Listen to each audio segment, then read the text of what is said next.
Տաթև տանող ճանապարհը անցնում է լեռնային կիրճի միջով, որտեղ բախվելով եւ մխրճվելով ժայռերին հոսում է Որոտան հորդարատ գետը։ Բնությունն այստեղ խորհրդավոր է ու հրաշալի։ Պարսպապատ վանքային համալիրը բազմել է հսկայական կիրճի եզրին։ Թվում է, թե նրա պատերը կիրճի բնական շարունակությունն են։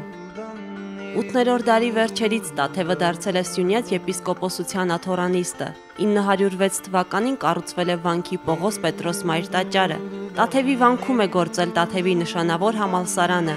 Վանքն ունեցել է խոշոր մատենադարան, որտեղ պահվել են 10,000-ից ավելի ձեռագիր մատյաններ։ Միջնադարում վանքին հարկ է վճարել 10 գավառի 264 գյուղ։